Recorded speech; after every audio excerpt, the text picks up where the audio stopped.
Welcome to my channel where I share my trading journey, business learnings, and strategy. In this video, I will share with you my watch list US stocks that I can trade this month that are available on GoTrade platform. Let's go! Let me share with you my watch list. Okay, actually sa watch list ko, I have 30 of them. Pero in this video, i-share ko lang muna yung mga tingin kong magbe-breakout, okay? Or aabangan ko mag-breakout so that I can trade intraday with those stocks, okay? Okay, let's start with ARKK. Actually, itong mga to, ARKK, ASPN, BITB, DOX, FCX, IP, LUMN, LVS, TPR, and ZIM. Most of these stocks are nasa GoTrade, okay? So now, let me tell you why. Let me explain bakit ko binili to. Una, nung tinignan ko to sa daily time frame, lahat to is above 200 moving average, exponential moving average. And that indicates that itong mga stocks na to, uptrend. Number 2, isa pa sa qualification ko, these are stocks that are under $50. And yung ATR nila, yung average true range is greater than 0.75. Gumamit din ako ng Finviz para mas screen ko siya, mas makatulong sa akin bumilis. And then yung volume niya, minimum of 500,000. So, let's go. Let's start with ARKK. Ito, ARKK. Okay. So, if you can see here, ano siya parang double tap, no? And usually, pag double tap, pababa yan. Now, tingnan natin kung magbe-breakout siya today or tonight, pwede natin siyang i-trade. Okay? So, yun lang. So, as traders, we do not predict. We just react. So, yun ang scenario. Pag nag-breakout siya, then nag-pull back, then we buy. Okay. So, next, ASPN. Okay, ASPN, ganun din. Ito yung naging resistance niya. Pagdating dito sa 28.80, bumababa siya. Tinatest na ito, bumababa siya. Okay, but in this, ito may tendency rin siyang muuntog dito and then bumaba. Okay, so may tendency siyang mauntog then bumaba. But kung mag-ano siya, kung mag-breakout, edi that's the time we trade it. Alright, next is BITB. Bitcoin to Yeah, Bitwise, Bitcoin ETF. So, ganun din. Uptrend siya kung makikita nyo.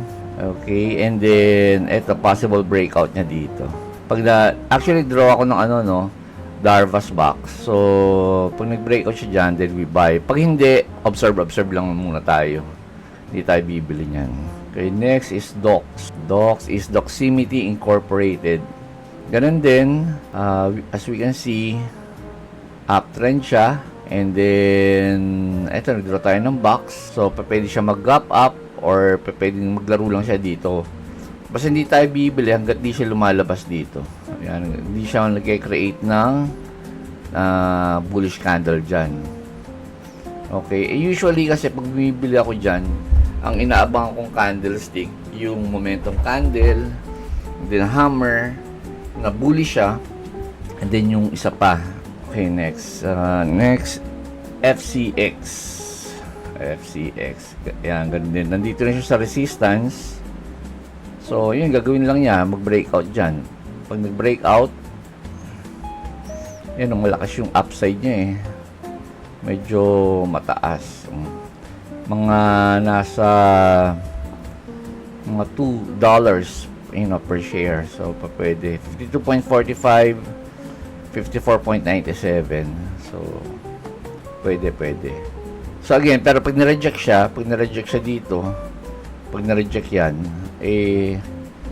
tayo dyan, pass. Okay, next is IP.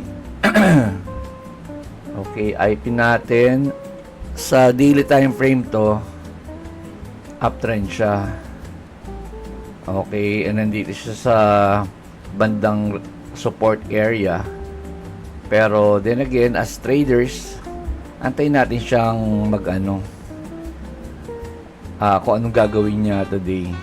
Pag nag-breakout siya dyan sa box, pwede. Okay. So kung titingnan din natin, no, ano yung possible upside niya, nasa more or less 5%. More or less 5%. So yeah, more or less 5%.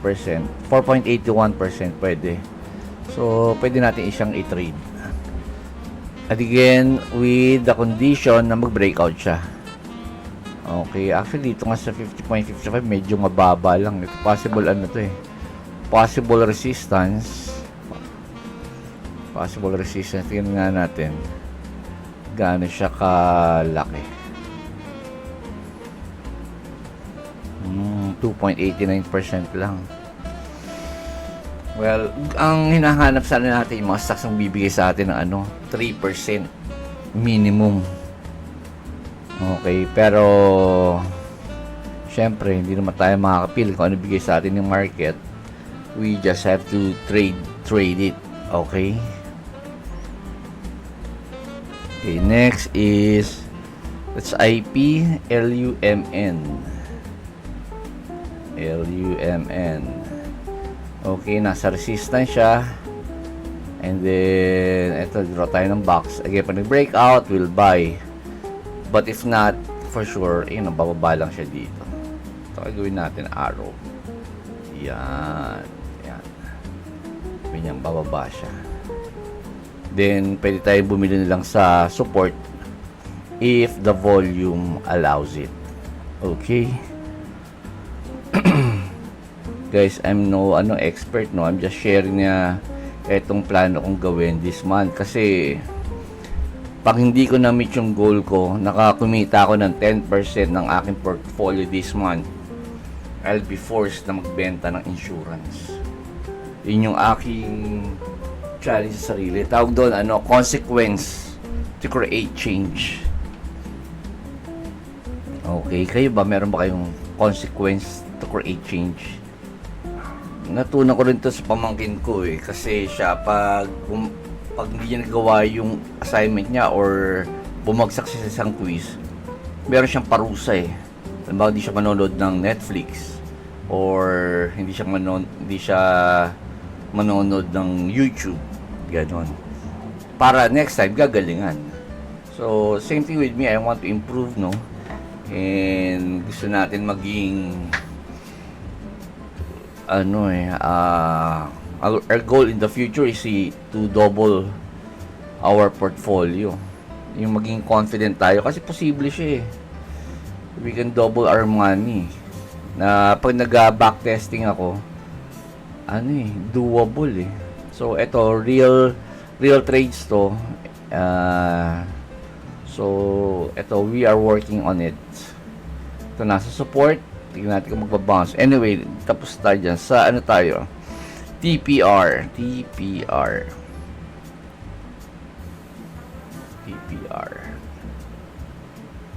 Wait. Dito rin sa aking TPR. Tapestry ito eh. Ayan. So,